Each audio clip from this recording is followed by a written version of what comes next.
Thanks for letting me come today. It's been quite a journey at the Teachers Health Trust. I was up in Reno about 20 months ago, and the head of the union contacted me and said he's going to be in Carson City, and he wanted me to come and talk to him. And so I met with him, and he showed me the financials, and I said, this is just, impossible, frankly, but I was a little bit too optimistic. And at the time, the school district and the union were working together.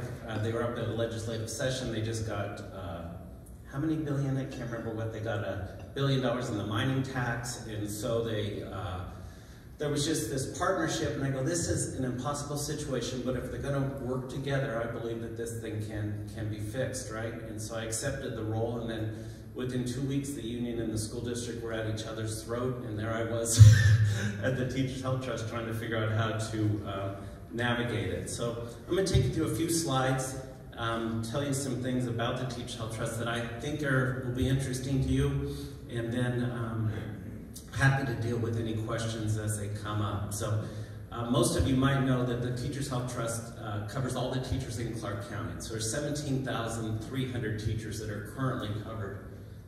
I'm not good at multitasking.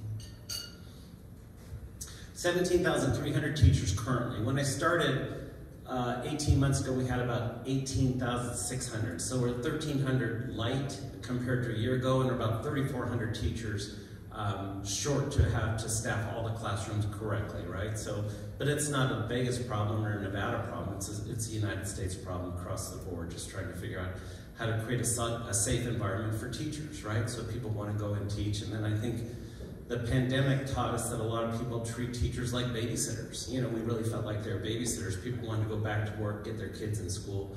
And so there's a respect issue that's occurring also that we have to figure out, how we feel about education as a country. Certainly, but so 17,300 teachers, 17,700 dependents. So we cover a population of about 34,000 people in Clark County. We have and 60% is union. I don't think a lot of people realize that. So everybody assumes that the Teachers Health Trust is union. We just have 60% of our membership are union members, and the union negotiates the rates for the teachers, for the contributions that the school district provides, but only 60% of our members are actually union members. We have a board. It's the most diverse board I've ever worked on. It's a board of 7. There's 6 women.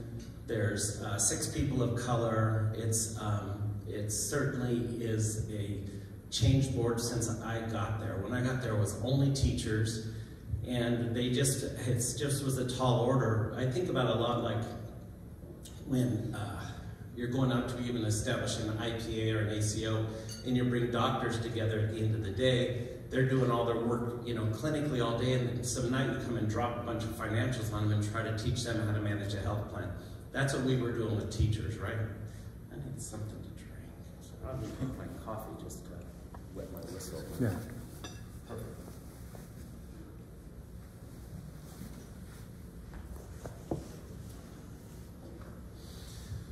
So they would teach, we'd come in, and then they'd drop a bunch of data on them for them to understand how to manage a health plan, and it just felt like a foreign language to them. So what we did is we opened it up, and now we have 2 community members. We have Walter Davis, who is the CEO of Nevada Health Centers, is one of our community members, and we also have Laura Rich from PEB, from the Public Employee Benefits Plan, just joined our board, and she'll start in May. And it just helps us to have some different experience and some business diversity on the board, and making great progress in that regard. We're established as a government plan under NRS, and we follow ERISA, but we're not subject to ERISA, so we're under the framework of ERISA.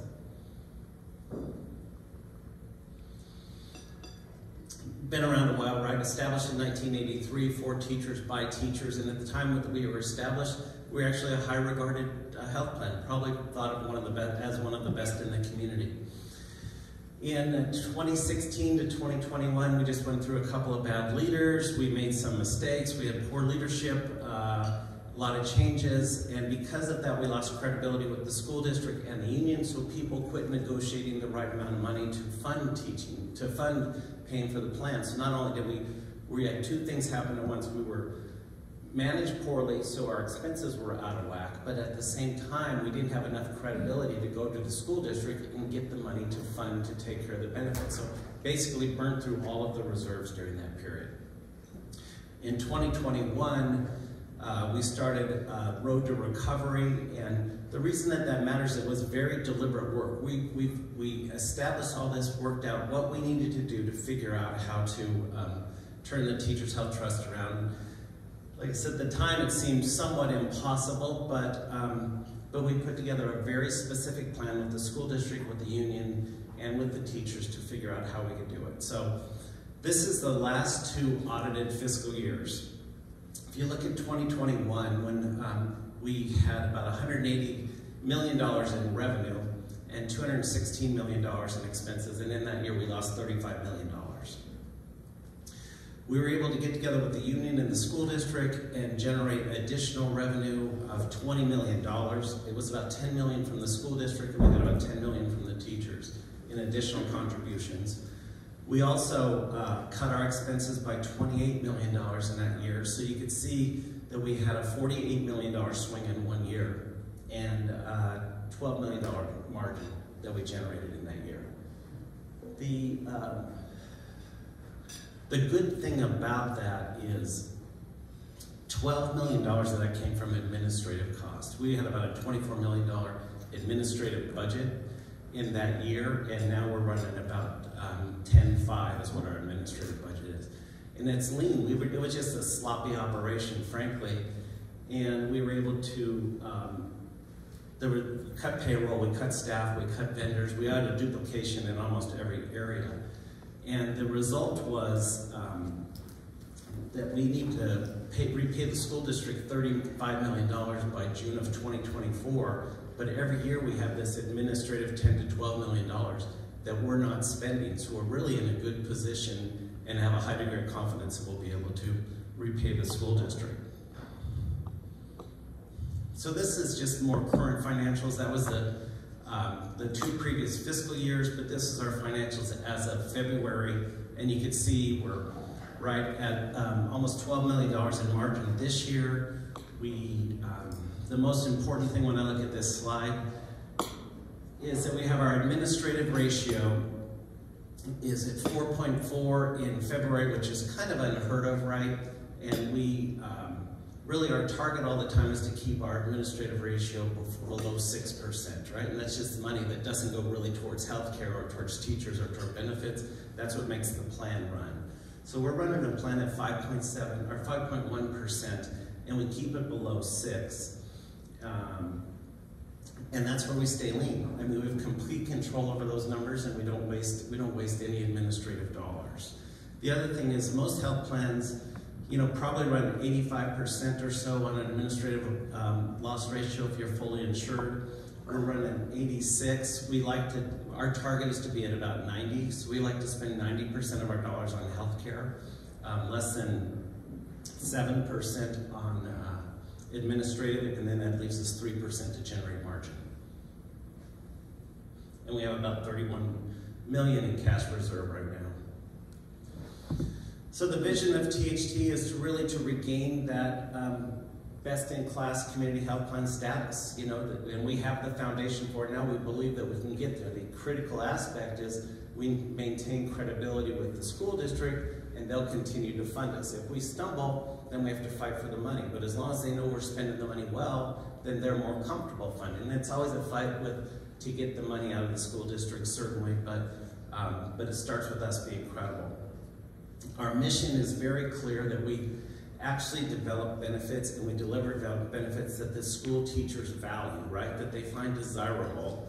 And the most important aspect is that we consistently deliver service and communication, because it's all about credibility and trust. And if they, before there was a perception that service was meeting individual people's needs, and that's not necessarily service, right? So before, people could call around until they got the answer that they wanted.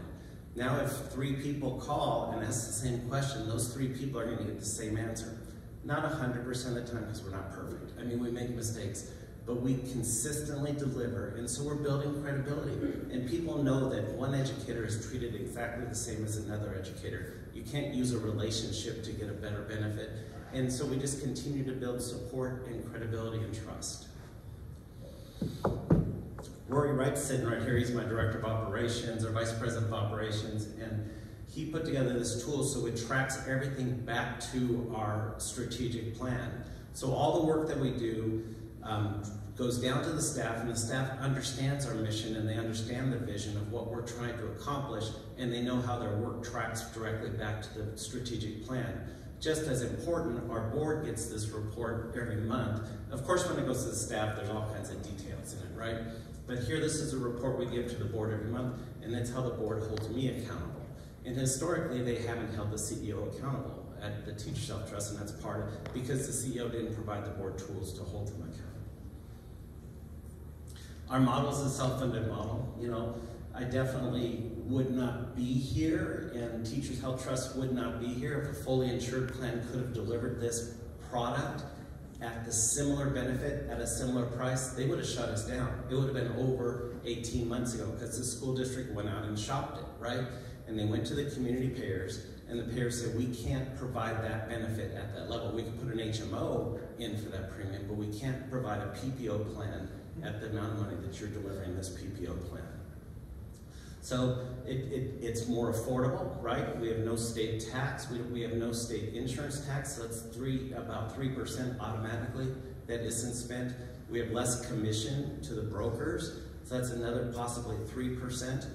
And then all of the rebate money, if you're self-funded, even though, you know, pharmacy money is always in some way funny money, but all of the rebate money, for us, we track it back, and so we know that we get the rebate money to reduce our benefit costs to our consumers, right? And with a fully insured plan, that rebate money just goes into a pot, and it's insurance, it's money that actually goes to the carrier. It doesn't actually reduce premiums, and it goes to their margin.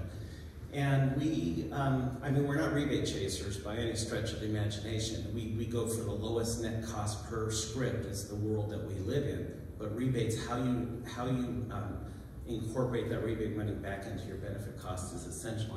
And if you're fully insured, that money's not going to your plan, it's going to the carrier. Strategic priorities.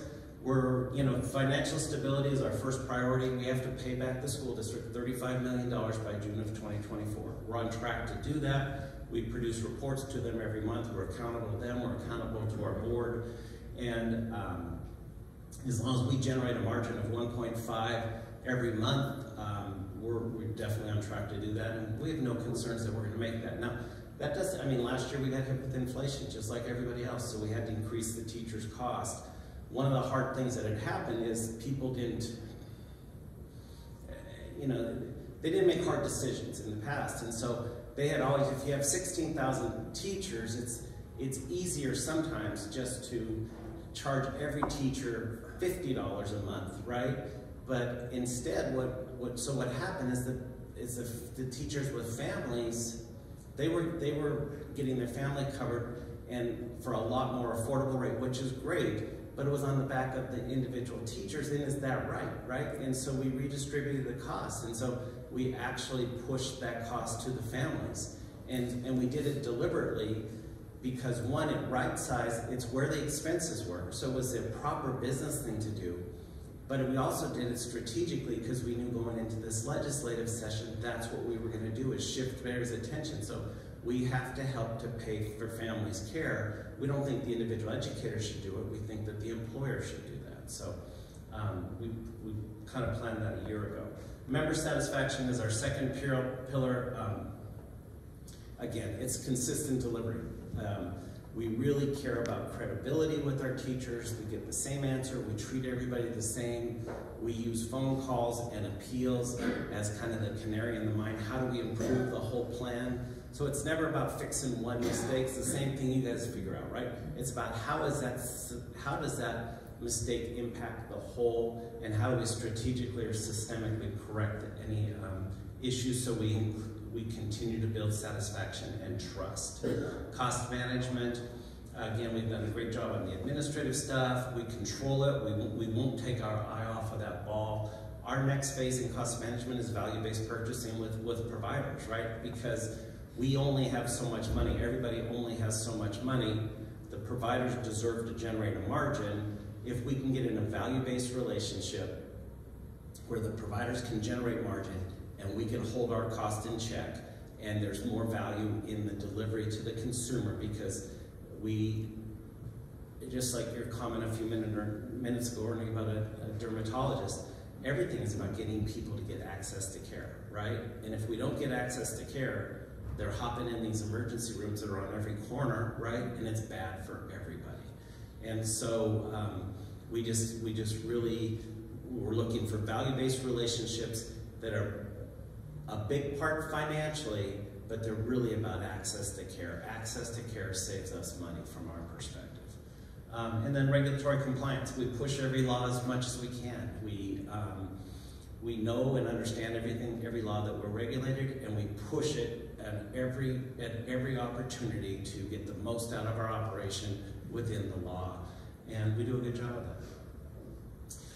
These are a couple slides I thought might be interesting to you guys. These are the districts that the Clark County School District actually compares themselves to. These are they identified as their peer groups, and I don't quite understand why. I think some of it's selective, because sometimes I think it makes them look better, and then I think sometimes it actually gives them good competitive information. I mean, the geography, Los Angeles and San Diego make a lot of sense, right? Miami doesn't make a ton of sense. Houston doesn't make a ton of sense. But so it's Albuquerque, Denver, Houston, Los Angeles, Miami, and San Diego. This first slide is how much these school districts pay per educator, right? So you see San Diego and Los Angeles, they fund them really favorably. They pay almost $700 for every educator is how much the school district contributes to their health plan. And they also do a dependent contribution of $27 and $2,500. We're down there as far as how much the school district funds our health plan or funds the benefits for our educators. You can see we're towards the bottom. We get $703 no matter what. If they have a family or not, we get $703. We're kind of we are the only district that doesn't fund any dependent cost. They just like to fund it with a straight $703. So we're towards the bottom. Now this is how much our educators pay for their health plan, right? So our single educators, we're towards the top. We don't beat California, right? We don't beat San Diego or Los Angeles. Their educators pay zero. They get 100% coverage. There's no contribution from the educators. Ours, pay 15 and 39 for 15 for our cheapest plan and 39 for our most expensive plan, and this all includes dental and vision, right? And you can see we're favorable there. Here, with single with a spouse, we're still pretty favorable. We're about the top third. Definitely attractive. Nobody's going to rush off Nobody's going to rush off for if you have a spouse, and you're not going to find more affordable health care in another district, right? Here's where we start to get in trouble. We don't have a child rate, and it was really an oversight last year when we developed this. Lots of plans have a spouse plus a child. So we have a lot of single moms or maybe single dads, and this is where our plan is just very unfavorable. And we caught a lot of heat for it. It really was a mistake that I made last year, and we'll correct it this year, but we're the worst in that area right now. The third is family. So this is an employee plus family. See, we're back in the middle of the pack, right? It costs our teachers between $700 and $900 to cover their family, which they hate, right? They think it's terrible. Compared to the rest of the school districts, it's middle of the pack. Compared to the community, we always try to help them to understand, especially if they've only worked in the school district, you go out in the community, you're gonna pay this amount. This is common to pay this amount of money to cover your family, right? But it's a constant education. So this is another way that we look at it. We actually benchmark Nevada against these same school districts. So our average teacher salary is $65,000. New teachers make about $50,000, maybe $50 to $55,000. But on average, we make our teacher's salary $65,000. Albuquerque's the lowest at $60K, and San Diego, Houston, and Seattle the highest at $75K. If you have any kids that are going to be teachers, after you've done with these slides, I'm sure you'll tell them to go teach in Houston, because it's definitely the most favorable in all categories. But other than that, I don't know why you go to Houston. No, Jesus. This is the one that matters the most to me. So the first bar, that's employee only. So this benchmarks how much of their salary goes towards their out-of-pocket premium, right?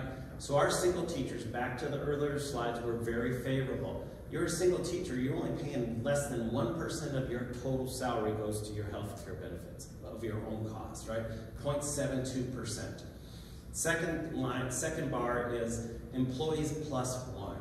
So that's still favorable. Like if you're in Las Vegas and your spouse, you're teaching and you have the spouse on the plan, you're paying less than 5% of your salary for healthcare benefits. Very favorable, right? The national average, when you aggregate it all together, is about 11.7%, right? So those are both, but that's an aggregate number, right? Here again is where we get into a little bit of trouble. So employees plus family, right now they pick up 17% of their salary goes towards paying for their healthcare benefits. And not great at all. Again, we're going to fix it, but still, it's interesting that it's not the worst, right? We're Denver, Phoenix, and Miami. So we're in the hunt a little bit, but that number's going to be fixed through these negotiations. Here's the other thing we kind of think about, just to kind of get a sense of why would somebody teach here, right? So they average rent about $1,600. That feels a little bit low to me. I think if you're getting a 2-bedroom, it's probably going to cost you more than that, frankly, depending on where you live in town. But it's but favorable, right, compared to these others. Cost to buy a house now is outrageous, no matter what. But it's $440 is the average cost to buy a house in Las Vegas compared to these other markets. So we're in the, in the heat, in the hunt, I guess. And then here's when you bring it all kind of back together. We look at Las Vegas, and we take Las Vegas as the benchmark of 0. So Houston, it's 10% more favorable cost of living, 9% more favorable in Albuquerque, and then you see all the other markets, it costs a teacher more money to actually live there. So we think about even though Los Angeles and San Diego pays 100% of their benefits, so it costs them nothing for their benefits, and their school district contributes very favorably, it still is a hard decision for a Clark County teacher financially to move to Southern California. And that gets me kind of wrapped up. So our future is really to be the best in class health plan. I really believe that we can be there. We have the foundation for it. Everything that we did to recover was a deliberate decision. We didn't recover by luck. We didn't get additional funding. Everything was a strategic and deliberate decision with partners. And we track back to that. We track back and measure against those decisions. So we definitely are on the road to recovery. I do believe we'll be best in class again in this market. One of the things that's important for providers to understand, even though we're going to a value-based delivery system and know that we must do that, the second bullet we talk about, any modification. So everybody, I think, hates change, right?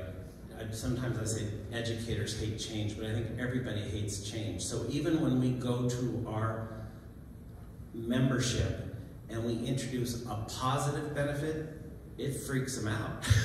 It's really wild. They're uncomfortable because they go, what do I not know, right? And so they just want it to stay the same. They want it to stay the same. They want it to stay the same. This year, our re-enrollment, last year all we did is one dental change and one emergency room benefit change, right? And then everything else we did, physical therapy, reduced the copay, everything else was enhancements. We got through that pretty smooth, but it was kind of 3 or 4 changes we had to communicate, and it was complicated for the teachers to not understand it, but to digest it. So This year we're going for no changes. It depends on how the union does in the negotiations with the school district, because we might have to introduce some new premium cost, and I think that we'll always introduce premium cost. I think it's a mistake if you don't always increase it by $10, because it's a mistake if you wait 3 years and then do a $60 increase and then they're mad, right? But we're going to try not to do any modifications, and so we're planning to do those all in January, to actually figure out how to introduce the value-based delivery model in January, not in this open enrollment, which our plan year is in October. So, and then last, we're just going to continue to focus on financial stability, membership satisfaction, cost management, and compliance. And I mean, we're just really a good operation, and it's hard to find good operations, honestly.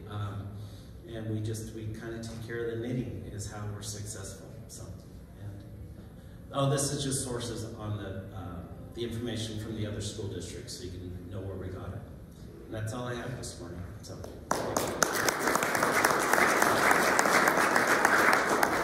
One observation, and I'm not going to blame you at all. This plan did get to the class around the plane, but as a hospital administrator, and there are many in this room that interviewed doctors in their lives.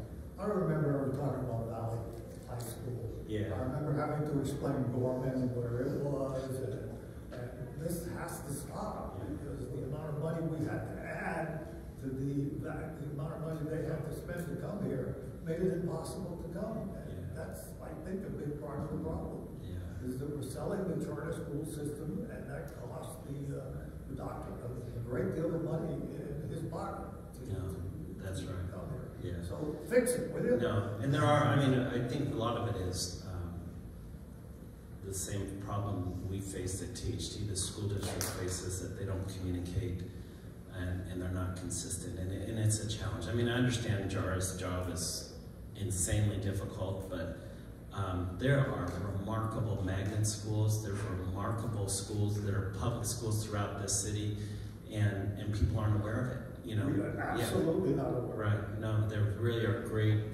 They truly are great schools. I mean, there's things you can get at Gorman networking and things that you will never get at a public school. That's a reality.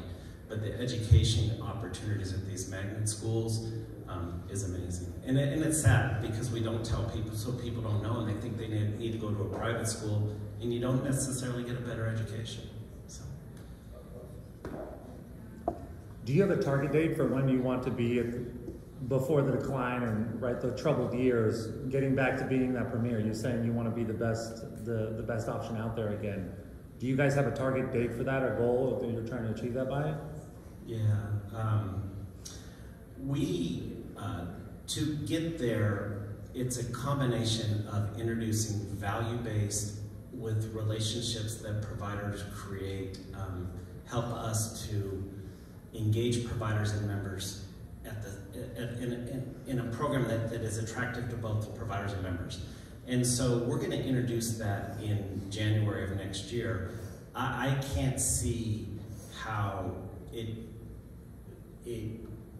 anything quicker than 18 months. People have to experience it for 18 months, right, before they start to say, oh, this is better, right? So I think it's right around, so June of 2024 is when we have to pay down the debt, so we'll have that burden off us. And so I think it's, December of 2024-ish is kind of going into 2025 is when we'll be there for sure. That's it? Yes? Don, another question. You mentioned change being difficult for everybody, and that's true, right? My question is, do we have intentional or maybe that is a part of the strategic plan for the future to teach our employees and our teammates on better management of change? Because change is going to happen whether we like it or not. It's a matter of how do we embrace it, and we say that all the time, but is there a certain strategy that we are teaching our teammates or our employees to actually know how to embrace change and use it to their advantage, to our advantage, because we all benefit or not from it? Yeah, I can only speak for my health plan and for the people that we work with. And, I mean, Rory and I, that's why even putting the mission and vision statement and sharing information with you about our strategic plan. I think you get sick of me talking about it, and the reason that I talk about it all the time is I want people to understand at every level of our organization and our board, this is directionally where we're going. And if you're in that space, you can run, and I have your back. If you get outside of that space, once, we'll bring you back. You get outside of that space twice, you're in big trouble, right? But the reason I associate that with the change question is, if people are in there, they're part of the change. You know, they know that it's not a decision that's being forced on them or they're changing again, they're driving that change. And that's the only way that I can think to get there, and that's how I think about it. I don't know from an education, it's just human nature, right? We all resist change, and it's a tough area. I agree with you. First, I wanted to say, great presentation. Thank you very much. That was great, but more importantly, great job. I think all of us have been concerned about the Teachers Health Trust, and this turnaround is amazing, and I can't imagine how much work it took, so thank you so much. And I really appreciated it. You know, it just did seem like it couldn't happen, and it felt, when I took the job, I always watched the Teachers Health Trust from the outside when I was at culinary, and I always felt like, boy, that'd be nice, because at culinary we had to deal with multiple cultures, multiple languages, but the communication, I go, oh, this is hard. It'd be so easy if you're over there with an educated population that speaks English, right? You know, I mean, that's what it felt like. And so I thought, man, you could move mountains over there. And then I got there and I just thought, and people come and ask me, why'd you take this job? And I would say, I don't know. I mean, it couldn't happen. And we had good, Rory, you know, we had really good people, and we had a plan. And it was meant to happen. I don't think it was me, it was meant to happen, but it was truly impossible. Let me just ask though, there's probably a prospect of additional funding coming out of this legislative session. How do you think that's going to affect the Health Trust and y'all's future? Yeah, we're pretty optimistic about, you know, the governor is very supportive of education. The Dems are supportive. The clock is running. What's that? We've got about 2 months left. Yeah, I know. Yeah, and so there's two things they're trying to do is, one, pick up some of this dependent cost, and it's about $14 million, what it ends up being, right? It's $14 million every year, but you know, it's $14 million, so it should be doable, right? And that would reduce all of our dependent contributions for those teachers by half. And then we look at the benchmark, because right now we're about 60% of the cost is pushed onto dependents. Right now, because it feels contradictory to the slide I showed you, but right now, what I showed you was their percent of salary, but when we really look at how much of the cost they pick up, they're picking up about 60% of our insurance cost if you're covering family, right? And so the benchmark is 30. And so that $14 million would get us back down to half, and it's a fair number, and it would be, so that's step one, some optimism that's gonna happen. And then it's $17 million a year right now to deal with inflation. The inflation number that we have on the table right now is 9%. It's going to fall somewhere between 7 and 10%, right? Healthcare inflation is going to be 7 for sure, and then we need 2 or 3% to generate margin to continue to pay down the 35. So that's what we're looking for, and then I think even if we get that money, we'll still give the teachers a little rate increase, because I think every year you should pass something back on to them. So. On the behavioral health side, my nephew is the principal of a large high school in a suburb south of Chicago. And some of these shootings that are happening in the school, and I actually also have contacts in Parkland, Florida, after all that happened, so I have a lot of insight from that. In a recent discussion with him, when these things happen, it sends shockwaves, just like someone in a pond or whatever. And teachers currently, there's a lot of people that were planning on sticking around, they're taking retirement, they're leaving. And for the ones that are there, they're, instead of not necessarily, okay, we're gonna train you for guns or this or that, but the mental health aspect and getting a certain type of therapy and being pre-active instead of post-active. Is that something from the medical side with the trust that's actually been discussed? Maybe an additional allocated budget money towards mental health for our teachers being proactive and handling, because teachers, from what I understand right now, from what he's telling me, he goes, the stress level is through the roof for these teachers to just enter a classroom that haven't even had a shooting happen yet.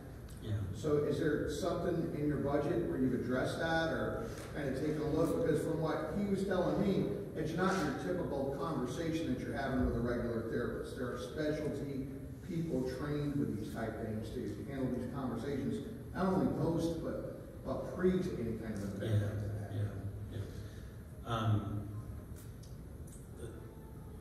Being a health plan, I hate to say it, we're kind of post, right? I mean, that's the world we live in, is people reach out when they have a need versus us reaching out before they have a need, except that where our future is, and it's part of the January, is that really what I want to redesign our health plan. And so you typically see a health design where they have a deductible and then 80/20 and then co-pays, and then it's healthcare coverage.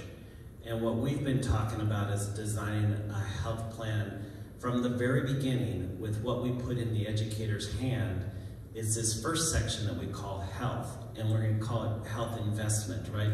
We're investing in your health, but you have to invest in your health also. And then there's going to be a section, the second section becomes health coverage. That's where your deductible and 80/20 come in. So when you have to go get coverage, then that's where you're the plan. But on the front end, with health, hopefully we're going to model all this at zero copays. It might be low copays, right? But it's not going to be a financial barrier for people to get access. And behavioral health is part of that. One of the things that I find very frustrating, and I'm sure everybody does, is I think a lot of great things start with the ACA with some good things. If there had been some compromise, it would just have been a good law and got better and better, right? But the thing that it introduces is preventative and wellness benefit, which I think is on the right track. But then I have a diabetic that goes in, they go in for a wellness visit, and they think it's going to be covered 100%, and then because the doctor identifies diabetes, then all of a sudden it goes into health coverage, and they have copays, deductibles, and all that stuff, right? So we're trying to figure out how, if a diabetic is taking care of their health, they're in the health category, and it doesn't trigger over to deductibles. I mean, that's the way that we're trying to shift it. And also with maternity, I see maternity as health, not healthcare, and that's the shift that we're trying to make.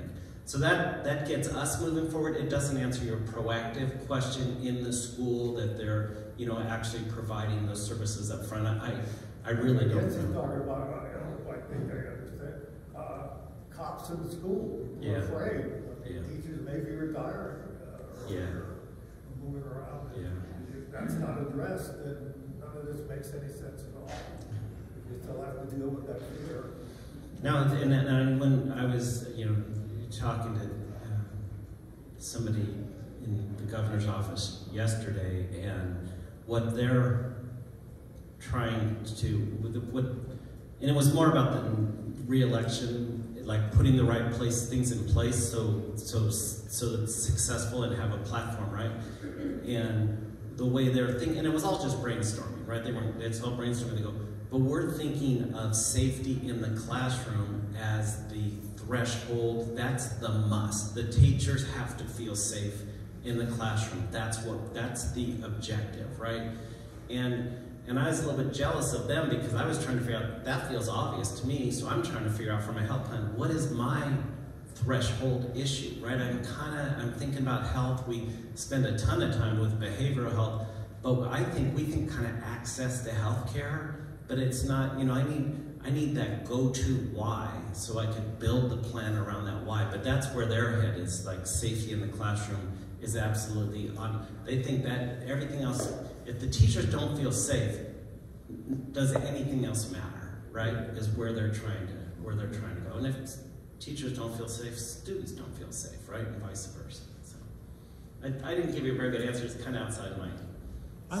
I'm kind of curious to follow up on that. So I did principal for a day, and it was very interesting talking to the principal, and he's mentioning that, yeah, basically during a training, I have to tell a 60-year-old choir teacher that if a child is shot between their neck and their groin, just leave them. Focus on the ones that have trauma on the arms. And the choir teacher's just looking at him saying, I came to teach 15-year-olds how to sing, not, you know, how to triage bodies and pick which ones to leave and not. Could there be a more, because everything seems reactive, right? So things happen and immediately the district goes, well, here's the plan. They announce it, not realizing that that could be somewhat traumatic to start envisioning students and which ones I get to choose to live or die or treat or not or any of that. Hey, Tom, that's not your fault. So, yeah, going back to culinary. I'm going back.